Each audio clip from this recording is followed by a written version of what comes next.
So, I'm getting ready to do this little project, tighten up some of these McLaren tracks. I think that's the brand these are. Yeah, McLaren. So anyways, a friend of mine owns this, and when I told him what I was doing, he told me I needed to post a video of this because he's fought with these things for ages, and he thought other people might want to know. So I'm posting a video. So you're probably all familiar with this piece of junk that you can buy from McLaren for tightening your tracks. And if you've ever used one, you know what a pain in the butt that thing is. I do not waste my time with that. I run them around to wherever the links are that I want to tighten up on the bottom side. You can see I throw a ratchet strap on the top to just kind of help support it a little. And then I start tossing blocks in here. And a 6-foot pry bar. We keep doing this number, reefing on it, pulling the slack around to the bottom side. Hear that? You can hear a squeaking and screeching.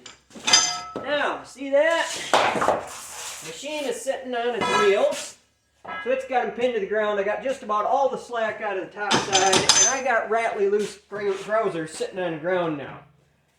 Now, I don't need to show you probably every nitpick and detail, but you can probably deduce the rest. Take an impact wrench, blow them out. If you're screwing with them on the top side, you can't get at the nuts on the back side with a power tool, and you'll be fighting and fighting and fighting with them. This way, slide underneath with an impact wrench, blow the nuts off the inside, blow the nuts off here, smack them out with a hammer, and by golly, you're ready to start shortening tracks. So, anyways, there really ain't much else to show you. It's just seemed common sense to me, but a friend of mine said this ain't how McLaren shows doing it, and that if you go look up YouTube videos on how to do it, you're going to get some ugly methods that he thought were a lot worse than this. Like, say, I didn't think it was anything awe-inspiring, but he was pretty dumbstruck, said I needed to upload a video. So here it is.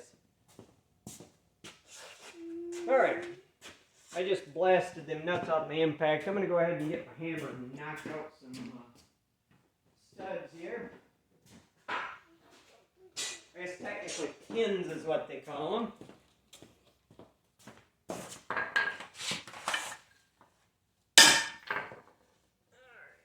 There's one. Yeah, she's a little toasty.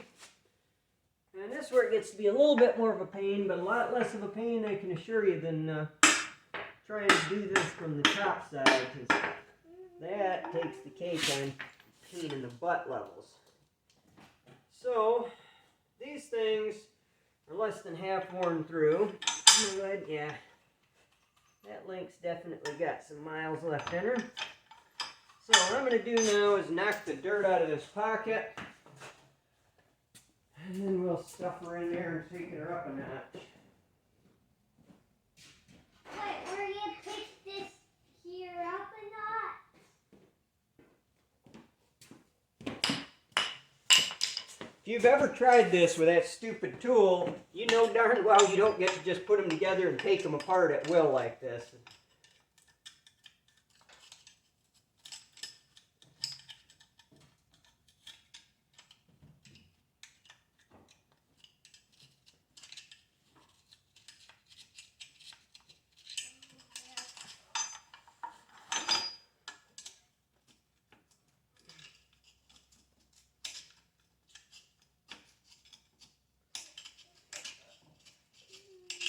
You don't get that dirt knocked out of there, it will make your life miserable trying to get them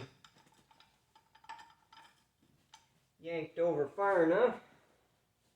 So I've been on the fence about whether I ought to spin these things 180 degrees.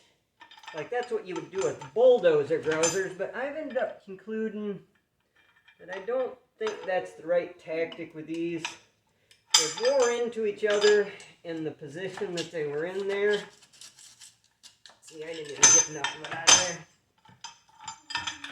there. And now I've concluded that I think it's better off to just let them keep wearing.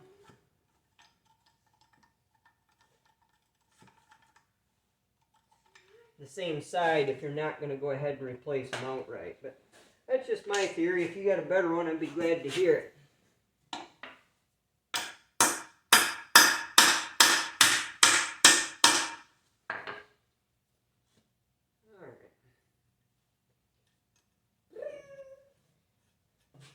Something else I'm going to warn you against is I've seen these where somebody takes the slack up on both sides. That looks like a bad idea to me. You start getting, matter of fact, there's one on this machine like that. Grousers start hitting against each other when they come around the slack side, and you'll start knocking your rubber pads off stuff. I really don't think you ought to be taking the slack up on both sides of the same length. You need to move over to the next length, as far as I can tell, to make that a good idea.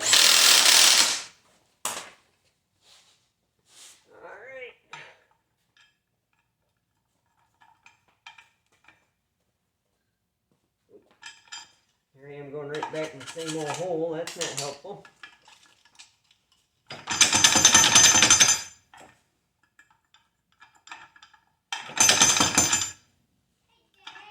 Hey Wiggles, what? When's Uncle Sam gonna get here? That is an excellent question. I like those kind of questions.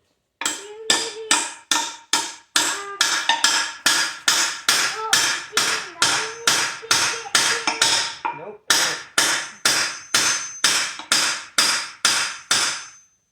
Man, that one is being a pest. I think you're banging out the wrong way. Well, that's the problem. There she went. She just was a little out of, she was a little disorientated. You're banging out the wrong way. Alright. Whoops. I just took it off. I had my wrench in forward mode instead of reverse, or reverse mode instead of forward.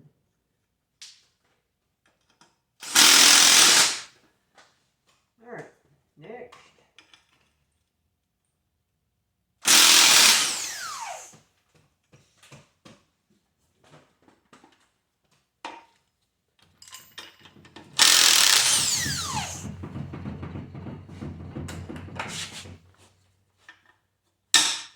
Everybody tracking with the ease level here? I am, by the way, keeping track of which pin goes with which length. Like I said, they warm into each other. And I have assumed that if they stay with their respective wear point, that life will be better.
Now, we're starting to get to where we got enough of the slack out that they're not just volunteering to go together nice. So that's always one of the challenges with these kind of tracks, is deciding when to call it quits.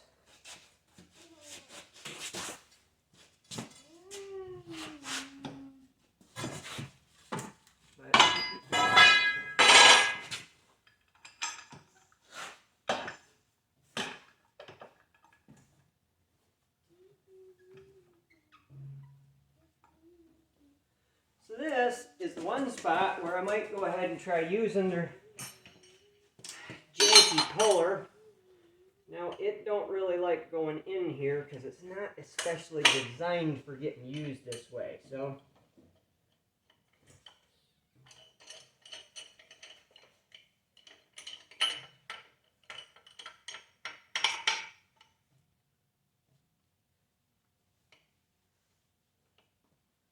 it can help a little bit. Get wrenched in on that.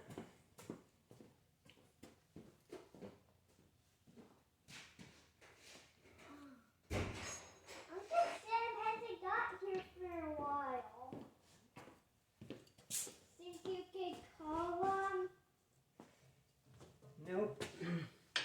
In all honesty, I've had about as good a luck just using a ratchet strap to do this, but I happen to have the tool here because the owner of the skid steer had already bought one. So, meaning, I've helped him in the past. That's why I'm so well aware of all the fighting and fits that it is to do this. Is we have spent hours wrestling with these doggone tracks in the past. And I just got sick of it here lately and thought to myself, there's got to be a better way to do this. Alright, let's see.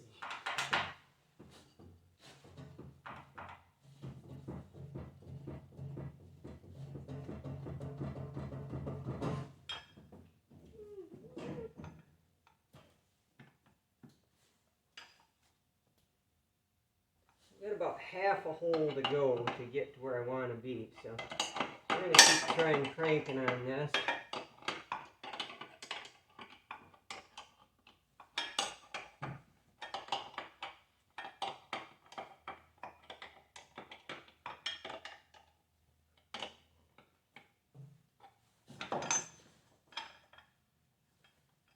Ooh, we're getting close.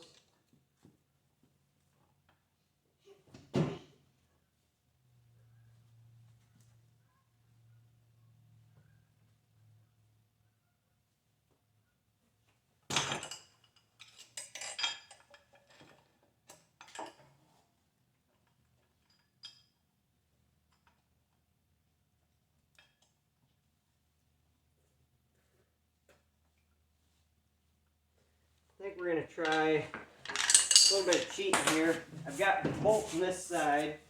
This may blow the tensioner off, but we're going to try seeing if we,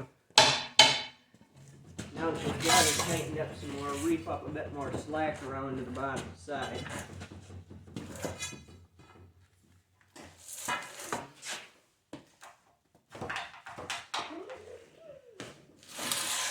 And I've got a screwdriver through on the other side, by the way. I'm not just doing that totally freelance. Boy, we're getting so close.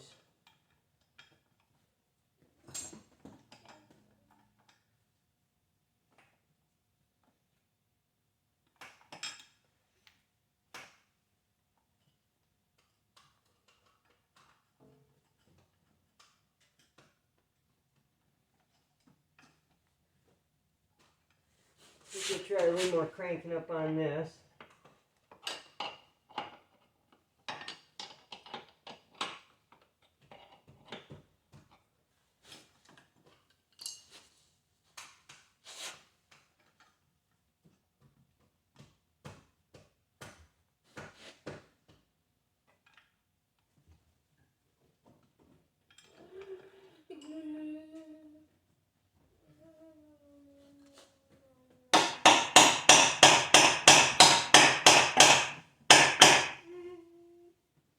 I think we got her headed our direction, boys.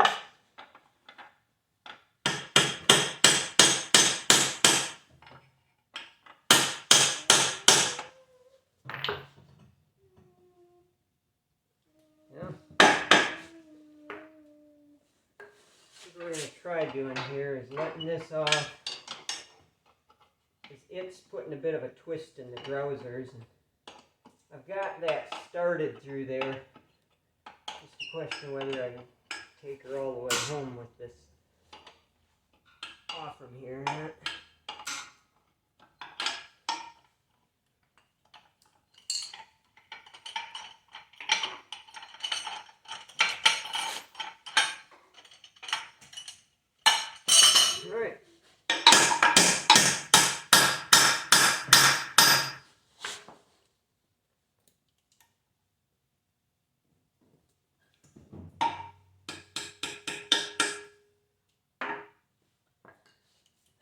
gotta get a 9/16 wrench on the flats on that pin.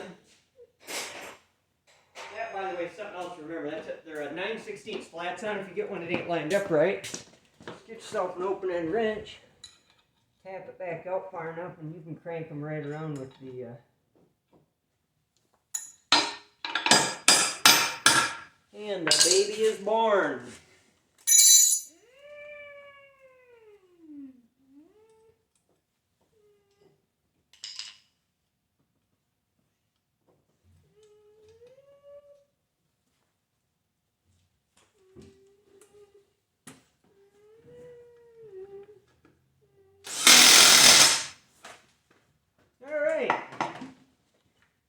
Say that that's about as tight as you're conveniently going to get that track. And now that you know that it's pretty easy to do, it's not that big a deal to come back and do this every once in a while. So instead of going to banjo string tight, which is what we always tried to do before, you just get her pretty good and roll with it. Yeah, not bad. I'm happy with her. Now we'll finish up the other side and have this baby licked. All right, turn a little bit. Yeah, so we're gonna head out back, so spin her around. Alright. Drive her out back. Keep driving, Wiggles. Bring her on up. Push, Wiggles, push. Oh, stop. I think you bounced off the seat too hard. You gotta be careful, because if you hop off the seat,